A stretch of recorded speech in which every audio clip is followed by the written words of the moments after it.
Thank you very much. I am both happy and very sad to be here today. I am happy because this refugee response team is doing such wonderful work to bring about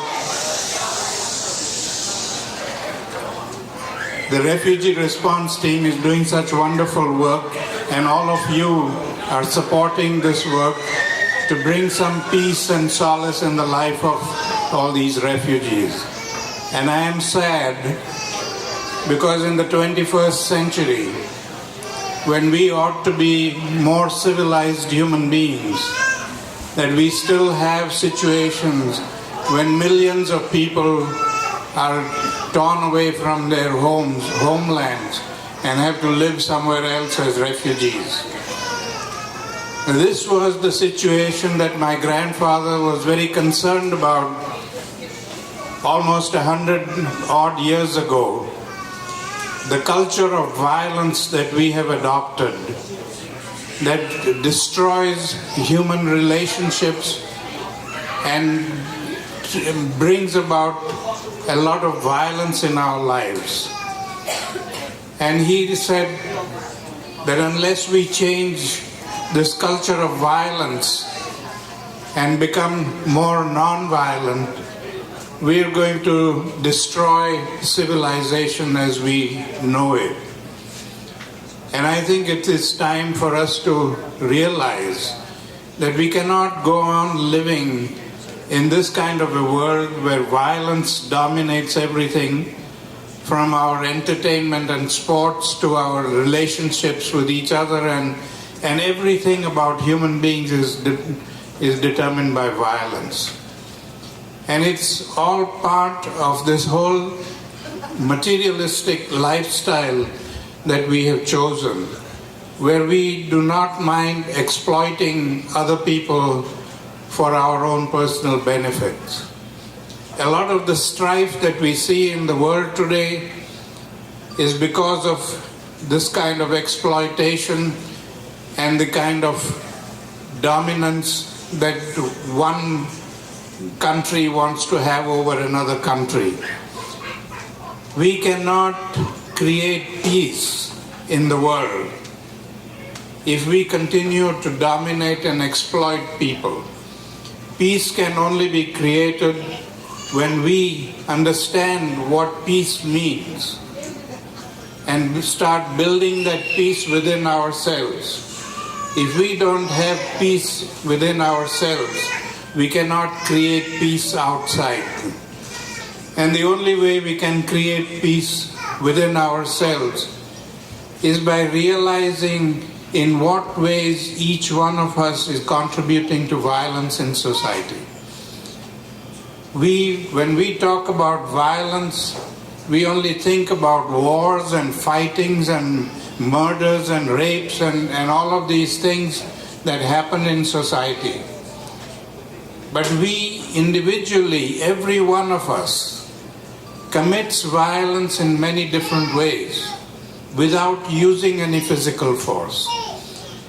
And grandfather taught me this lesson when I was 13 years old, and he made me draw a genealogical tree of violence, just as we do a family tree, with violence as the grandparent and passive violence and physical violence as the two branches. And every day before I went to bed, I had to analyze and examine everything that I had experienced or done during the day and put them down in their appropriate places on that tree.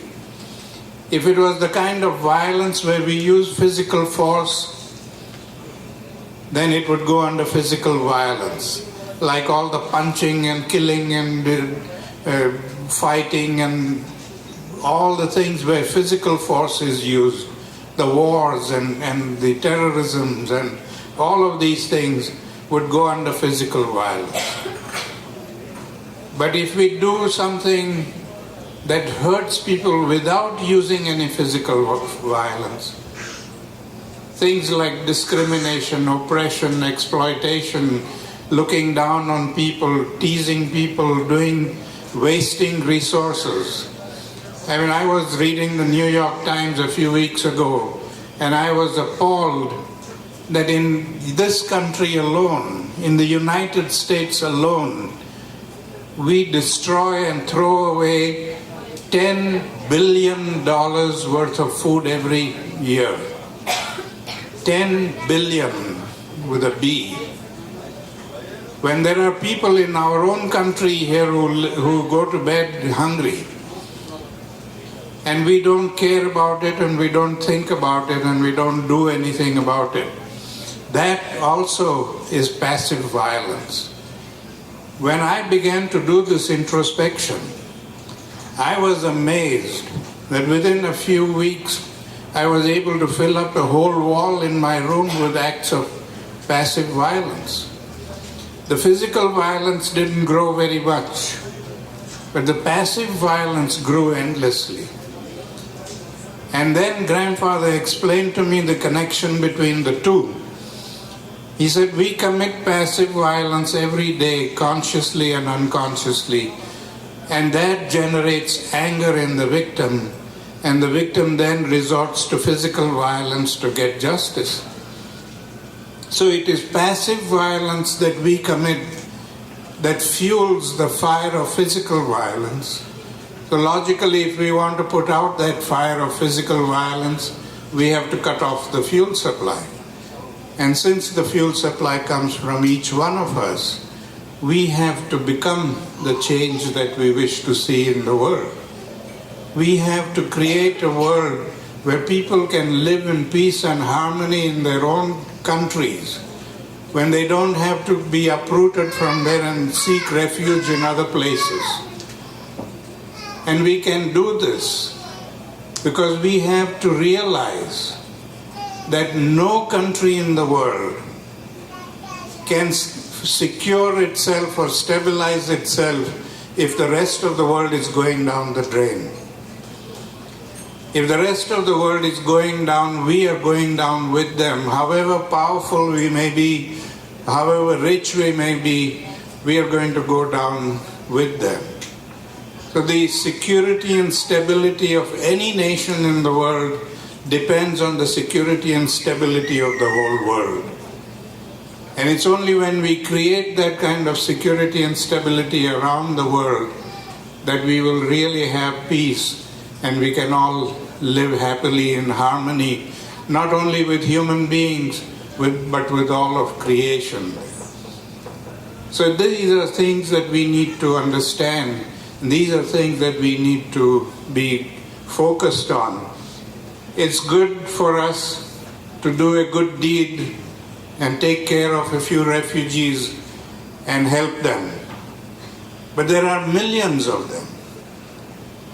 And unless we change this whole culture of violence, and unless we create that world, we are going to be swamped with this kind of violence, and it's going to destroy our humanity.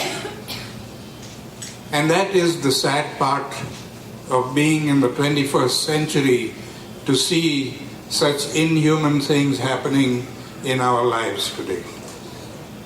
But as I said earlier, I am very happy that all of you support such work, come out and contribute to the work, and do wonderful work there. We need more of this all over. And we need to multiply this at thousands and millions of times. And we need to, even if we can't do it physically ourselves, we need to learn to support such organizations that are doing constructive work. My grandfather's philosophy of nonviolence had the concept of trusteeship and constructive action. What he meant by that is that each one of us has a talent that we usually exploit for our own benefit. A talent that we may have acquired through our education, or a talent that we may have inherited. Whatever it is, we have a talent but we exploit it only for our own benefit. Grandfather said that we don't own the talent,